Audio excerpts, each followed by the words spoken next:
Hello, কেমন আছো সবাই? আজ আমরা পদার্থবিজ্ঞান দ্বিতীয় পত্রের তৃতীয় অধ্যায়ের জড়চরিত্রের এটি ষষ্ঠ পাঠ।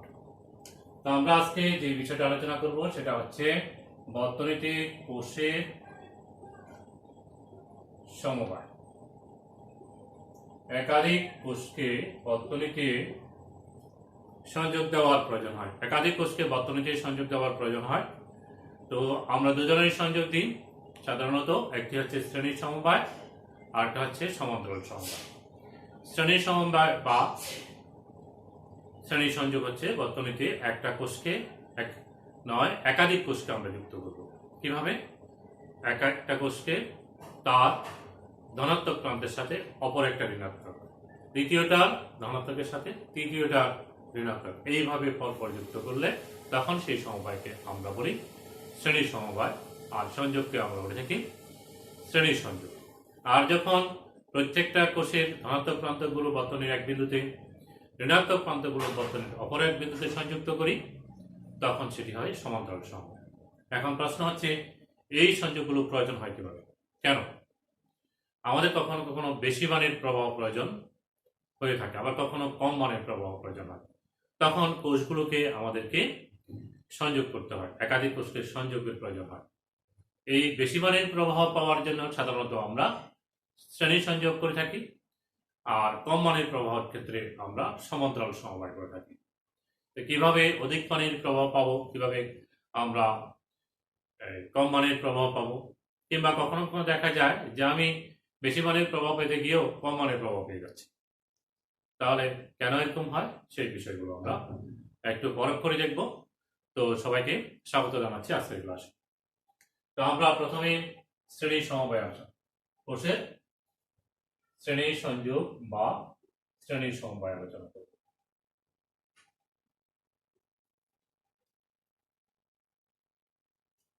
দেখো, আমরা একটা কোষ নিলাম, তার ধনাত্মক প্রান্তের সাথে দ্বিতীয় কোষটা ঋণাত্মক, তার ধনাত্মকের সাথে তৃতীয় কোষটা ঋণাত্মক, এইভাবে আমরা n-তম কোষ যুক্ত করলাম, n-টা কোষ যুক্ত করলাম। প্রত্যেকটা কোষের ধনাত্মক ঋণাত্মকের সাথে এইভাবে পরপর যুক্ত আছে। প্রথমটা ধনাত্মকের সাথে দ্বিতীয়টা ঋণাত্মক, দ্বিতীয়টা ধনাত্মকের সাথে তৃতীয়টা ঋণাত্মক, এইভাবে পরপর যুক্ত আছে, এবং তাদেরকে আমরা একটা বর্তনীর বহিস্থ রোধের সাথে সংযুক্ত করলাম। এটি হচ্ছে বর্তনীর একটি বহিস্থ রোধ। তো অপন করার জন্য আমরা একটি চাবি রাখলাম, একটা বর্তনীতে সংযুক্ত করলাম একাধিক কোষকে, এটি হচ্ছে বহিস্থ রোধ। তো কোষগুলোকে আমরা এমন ভাবে নিচ্ছি, প্রত্যেকটা কোষের তড়িৎ চালক শক্তি সমান এবং অভ্যন্তরীণ রোধও একই। আমাদের শ্রেণীতে সংযুক্ত যে কোষগুলোকে আমরা নিলাম, সেগুলোর প্রত্যেকটির তড়িৎ চালক শক্তির মান একই, অভ্যন্তরীণ রোধও একই। এখন এই সবগুলো তড়িৎ কোষ নিয়ে এই বর্তনীতে সংযুক্ত মোট তড়িৎ চালক শক্তি কত হবে? প্রত্যেকটা কোষের তড়িৎ চালক শক্তির মান আমরা যদি বলি E1 E2 up to En বলি, n-তম পর্যন্ত প্রত্যেকটা জন্য হিসাব করব। তো এই ক্ষেত্রে আমাদের প্রথমটার মানও E, দ্বিতীয়টার মানও E, তৃতীয়টার মানও E, n-তম যেটা সেটার মানও E, তাহলে আমরা পাবো এখানে n। এইভাবে এই সমীকরণের সাহায্যে আমরা বর্তনীতে সংযুক্ত কোষগুলো মোট তড়িৎ চালক শক্তি পেতে পারি। এখন এই বর্তনীতে কি পরিমাণ প্রবাহ যাচ্ছে সেটি আমরা যদি নির্ণয় করতে চাই, কোষের তড়িৎ চালক শক্তির সাথে এই প্রবাহের একটি সম্পর্ক আছে।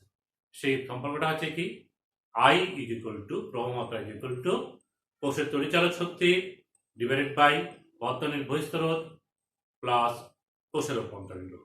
এইখানে কোষের তড়িৎ চালক শক্তি সবগুলো মিলিয়ে যেটি হলো NE। এখন অভ্যন্তরীণ শক্তি কত? একটা, দুইটা, তিনটে, চারটা, এবার আমরা n-টা কোষ সংযুক্ত করতে পারি, এবং প্রত্যেকটা কোষ যেহেতু শ্রেণীতে যুক্ত, রোধগুলো এখানে শ্রেণীতে যুক্ত, সুতরাং তাদের তুল্য রোধ হবে RS হবে প্রথমটা রোধ, দ্বিতীয়টা রোধ, এইভাবে আমরা এনতম কোষ যেটি আছে প্রত্যেকটার অভ্যন্তরীণ রোধ শ্রেণীতে যুক্ত করলাম, আমরা মোট রোধ পাবো এইভাবে। তাহলে প্রথমটা আমাদের বর্ণনা অনুযায়ী প্রথমটা রোধ R1 আর, দ্বিতীয়টা আর, তৃতীয়টা আর, আমরা এভাবে এনতম যেটি সেটা রোধ আর, একই রোধ বিশিষ্ট বলতেছি। তাহলে আমরা এখানে পাবো NR পাবো। এখন আমরা প্রবাহের সমীকরণ পেয়ে যাব, যেহেতু আমরা এই বর্তনীর তড়িৎচালক শক্তির পরিমাণ পেলাম এবং কোষের অভ্যন্তরীণ রোধ পেলাম, তা বহিঃস্থ রোধ আমার জানা আছে। তাহলে বর্তনী যখন সংযুক্ত করব তখন যে প্রবাহটা আসবে সেই প্রবাহের সমীকরণ IS আমরা পাবো ES অর্থাৎ কোষের তড়িৎচালক শক্তি ডিভাইড বাই বহিঃস্থ রোধ যোগ অভ্যন্তরীণ রোধ, এখানে RS।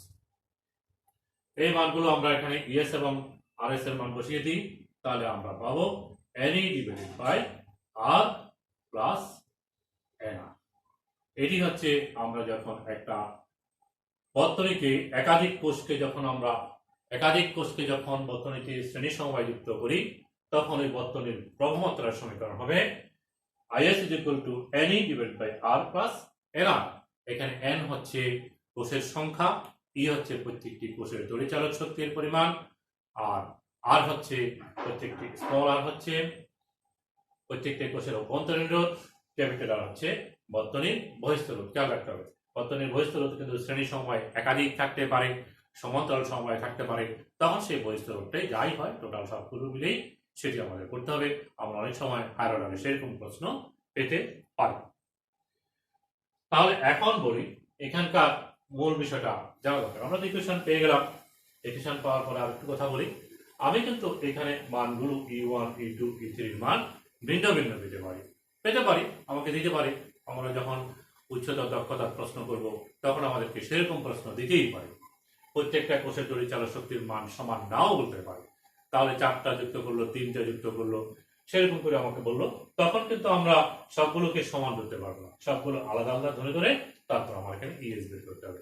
অনুরূপভাবে প্রত্যেকটির যদি অভ্যন্তরীণ রোধের মান ভিন্ন হয়, তাহলে সেই ক্ষেত্রে আমার এই R1 R2 যুক্ত করে এখানে NR লিখতে পারবো না, তখন আমরা এখানে ক্যালকুলেট করতে হবে। অর্থাৎ ইকুয়েশন যেটা আমি এখানে মুখস্থ লিখলাম, ওই ইকুয়েশনটা লিখলাম, সেটি আমরা মুখস্থ করে ফেলবো।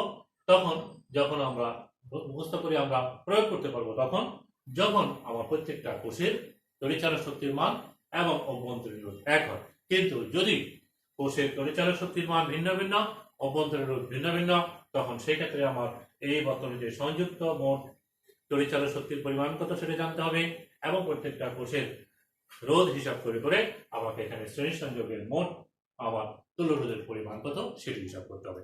এইভাবে আমাদের খেয়াল রাখতে হবে আমরা যখন এই ধরনের উদ্দীপক পাবো, যখন এটি আমরা ব্যবহার করব। তো আমরা তাহলে এই সমীকরণে যে আমরা কি পেলাম, IS NE divide by R plus NR। প্রত্যেকটা কোষের মান যদি সমান হয়, তাহলে আমরা এইভাবে ক্যালকুলেট করতে পারি শ্রেণী সমবায়ের ক্ষেত্রে প্রবাহের মান। একটু আমরা সম্পর্কটা একটু দেখি। IS NE ডিভাইডেড বাই, আর একটু ব্যাখ্যা করতে চাচ্ছি আমরা, R প্লাস NR। এখন সাধারণত কোষের অভ্যন্তরীণ রোধগুলো আমরা যখন তড়িৎ কোষ তৈরি করি, ভালো মানের তড়িৎ কোষ তৈরি করার চেষ্টা করি আমরা সাধারণত, সেই ক্ষেত্রে কখনো বহিঃস্থ রোধের তুলনায় অভ্যন্তরীণ রোধের পরিমাণ বেশি হয় না সাধারণত।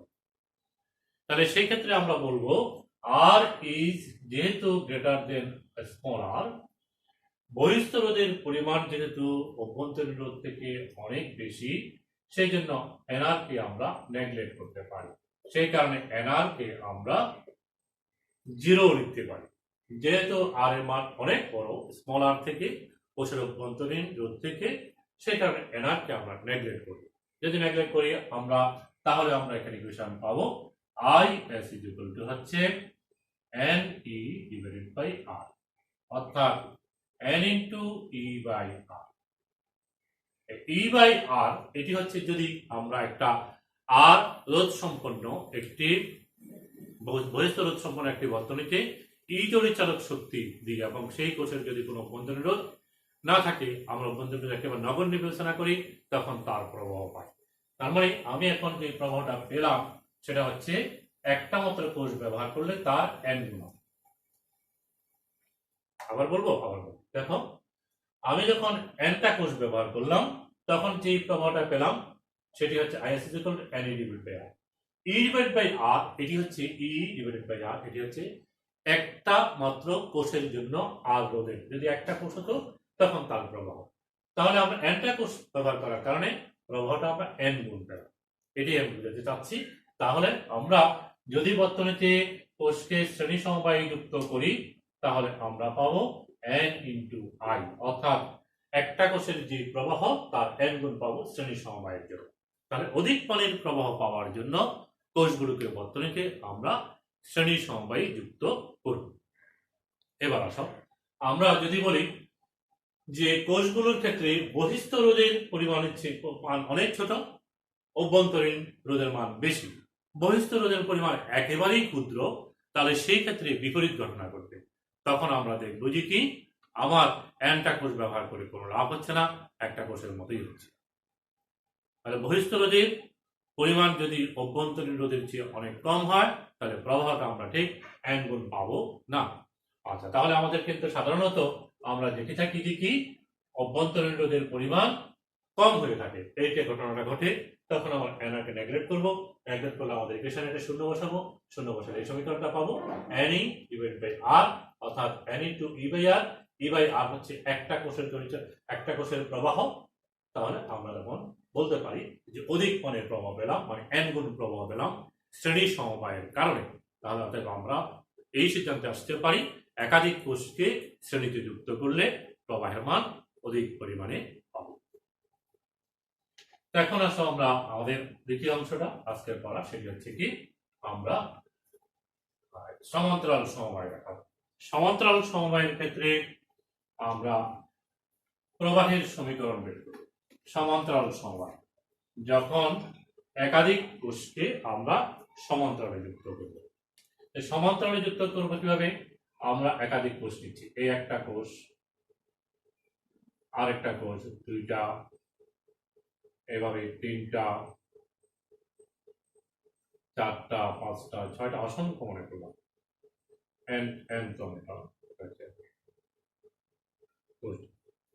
আমরা একটা, দুটা, তিনটা, চারটা নিলাম। এখানে চারটা দেখাচ্ছি। এই প্রত্যেকটা কোষের তড়িৎচালক শক্তির মান এক। প্রত্যেকটা কোষের অভ্যন্তরীণ শক্তিও একই বিবেচনা করি এবং প্রত্যেকটা কোষকেই আমরা বর্তনীর একটা নির্দিষ্ট বিন্দুতেই সংযুক্ত করতেছি।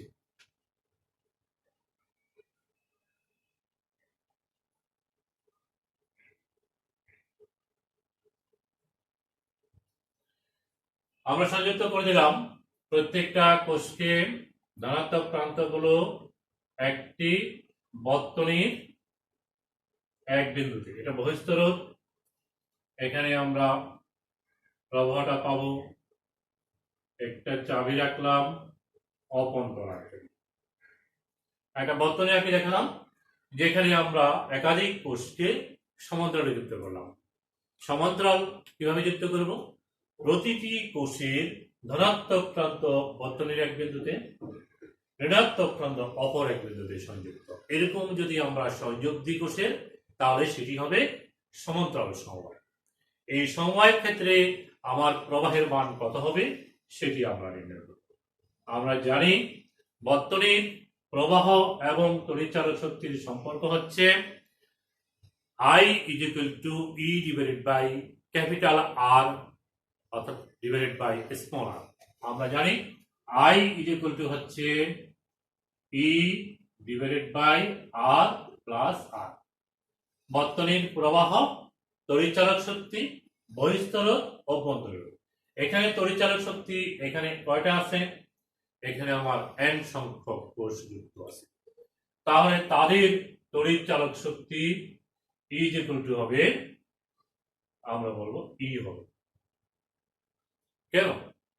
কারণ এখানে প্রত্যেকটা কোষের তড়িৎচালক শক্তির মান সমান বলেই এই দুই সংযোগ বিন্দুতে প্রবাহের অ্যাভারেজ মান একই হবে। যদি ভিন্ন ভিন্ন হতো, E1, E2, E3, E4 এভাবে ভিন্ন হতো, তাহলে তাদের গড় মানটা আমরা হিসাব করতাম। তখন আমাদের সংযোগটা কিন্তু এমনই দিতে হবে। সংযোগটা এভাবে দিলাম, আমরা তখন গড় মানটা হিসাব করবো, গড়ে আমার বিভক্ত হবে। আর এই ক্ষেত্রে আমাকে বলতে, যেহেতু আমার প্রত্যেকটা কোষে একই মান এবং তাদের দুই প্রান্ত একই বিন্দুতে যুক্ত, সুতরাং তড়িৎচালক শক্তির পরিমাণ হবে ই। এটি মনে রাখতে হবে, এটা খেয়াল করতে হবে। আমি বলছি এভারেজ ভ্যালুটা, গড় মানটা, any E plus E plus E divide by, তাহলে এনই হবে, গড় মানে এন দিয়ে ভাগ করবো, এন সঙ্গে ভাগ করবো, তাহলে ই বাই গড়। আচ্ছা, অভ্যন্তরীণ রোধ কেমন হবে? অভ্যন্তরীণ রোধ হবে, এখানে যেহেতু প্রত্যেকটা কোষ সমান্তরালে যুক্ত, তাহলে আমরা বলবো এই দুই বিন্দুতে অভ্যন্তরীণ রোধগুলো সমান্তরালে সংযুক্ত, সুতরাং তাদের তুল্য রোধ হবে আরপি। তাহলে সেই তুল্য রোধের সমীকরণ আমরা লিখবো 1 by RP is equal to 1 by R plus 1 by R plus 1 by R. যেহেতু এই ক্ষেত্রে আমার প্রত্যেকটা কোষের অভ্যন্তরীণ রোধ সমান, সেই কারণে আমরা আর প্লাস লিখলাম। তাহলে আমরা পেলাম আর1 এর জায়গায় আর2 এর জায়গায় আর, আর এর জায়গায় 1, তাহলে এখানে আমরা পাবো n divided by r। 1 by rp সমান তুল্য রোধের সমীকরণ বের করতেছি, সুতরাং rp সমান হবে r বাই n। এই হচ্ছে কোষের অভ্যন্তরীণ রোধের পরিমাণ, সবগুলো মিলিয়ে তুল্য রোধ, আর এখানে হচ্ছে আমার তুল্য তড়িৎচালক শক্তি, সবগুলো মিলিয়ে। তাহলে বর্তনীর যে প্রবাহ মাত্রা আইপি ইজ ইকুয়াল টু হবে EP divided by R plus RP. এটি আমরা প্রথমে বলছিলাম কোষের তড়িৎচালক শক্তির সাথে প্রবাহ মাত্রার সম্পর্ক। এখনো তাই আমরা লিখলাম, এখানে যেহেতু আমরা একাধিক কোষকে সমান্তরালে যুক্ত করলাম, সমান্তরালের প্রবাহ আইপি, সমান্তরাল সমবায়ের কোষগুলোর তড়িৎচালক শক্তি, তুল্য তড়িৎচালক শক্তি ইপি, বহিস্থ রোধ আর, অভ্যন্তরীণ রোধ, সবগুলোর অভ্যন্তরীণ রোধের তুল্য রোধ, সেটি হচ্ছে আরপি। আবার বলছি, যদি ই এর মানগুলো ভিন্ন হয়, তড়িৎচালক শক্তির মান ভি হয়, তখন এভারেজটা নিতে হবে। কোষের যদি রোধগুলো যদি ভিন্ন ভিন্ন হয়, তখন এই সমীকরণগুলোই প্রয়োগ করতে হবে, অর্থাৎ এই সমীকরণগুলো প্রয়োগ করেই আমাকে এই সমীকরণে মান বসাতে হবে। আর যদি সবগুলো মান একই হয়, তাহলে আমরা এখন যে সমীকরণটা পেলাম সেটি আমরা বসাবো E divided by R plus R by N. এটি আমরা কোথা থেকে বসালাম? এই ইএস এর মান এবং আরপি এর মান, ইএস এর মান, সরি ইপি এর মান এবং আরপি এর মান বসালাম। তো আমরা এরপরে সমাধান করি, সরল করলে আমরা এখানে পাবো, বা আই ইকুয়াল টু পাচ্ছি, বা আই সমান পাচ্ছি N E divided by N R plus R. এই সমীকরণটাই হচ্ছে আমার সমান্তরাল সমবায়ে প্রবাহের মান। যখন আমরা একাধিক কোষকে যুক্ত করব, এক সংখ্যক কোষকে যুক্ত করব, প্রত্যেকটা কোষের তড়িৎচালক শক্তি এবং প্রবাহের মান এক হবে, তখন আমরা পাবো আইপি ইজ ইকুয়াল টু, অর্থাৎ প্রবাহ আইপি ইজ ইকুয়াল টু হচ্ছে N divided by N R plus R. এটি আমাদের সমান্তরাল সমবায়ে প্রবাহের মান নির্ণয়ের সমীকরণ। একটু ব্যাখ্যা করি এই সমীকরণটাকে। আমরা আবার বলছি, বহিস্থ রোধের মান সাধারণত কোষের অভ্যন্তরীণ রোধ থেকে অনেক বেশি হয়, অর্থাৎ আর ইজ গ্রেটার দেন আর হয়। তাহলে আমরা এই আর কে নেগলেক্ট করতে পারি, তখন আমরা এই সমীকরণে, আমাদের উপরের সমীকরণে স্মল আর কে জিরো বসাতে পারি। যেহেতু এটা অনেক বড়, আর এর তুলনায় অভ্যন্তরীণের তুলনায় বহিস্থ রোধের মান অভ্যন্তরীণ রোধের তুলনায় অনেক বেশি, সেই কারণে এটাকে আমরা শূন্য ধরে এই ইকুয়েশনটাকে লিখতে পারি। আইপি ইজ ইকুয়াল টু হচ্ছে N E divided by N R, এটা শূন্য, এটা জিরো বসাচ্ছি, তাহলে আমরা পাচ্ছি কি ই ডিভাইডেড বাই আর, অর্থাৎ একটা কোষের যে প্রবাহ সেই রকম মানই পাচ্ছি, অর্থাৎ যে প্রবাহটা পাচ্ছি একটা মাত্র কোষ ব্যবহার করলে যেরকম প্রভাব পেতাম সেরকম প্রবাহে পাচ্ছি। সুতরাং আমরা বলতে পারি যে অধিক মানের প্রবাহ পাওয়ার জন্য শ্রেণী সংযোগে যুক্ত করতে হবে, আর স্বল্প মানের প্রবাহ পাওয়ার জন্য আমাকে বর্তনীতে কোষগুলাকে সমান্তরালে যুক্ত করতে হবে। তাহলে কেন আমরা কিভাবে যুক্ত করব বর্তনীতে কোষগুলোকে, সেটি নিশ্চয় আমাদের অবগত হয়েছে। তো সবাইকে আজকের ক্লাসে থাকার জন্য, এতক্ষণ ধরে ধৈর্য ধরে থাকার জন্য এবং বিষয়গুলো বোঝার জন্য, বুঝে নেওয়ার জন্য ধন্যবাদ জানিয়ে আজকের ক্লাস এখানেই সমাপ্ত ঘোষণা করতেছি। সবাই ভালো থেকো, সুস্থ থাকো, এই আশাবাদ করি। আল্লাহ হাফেজ।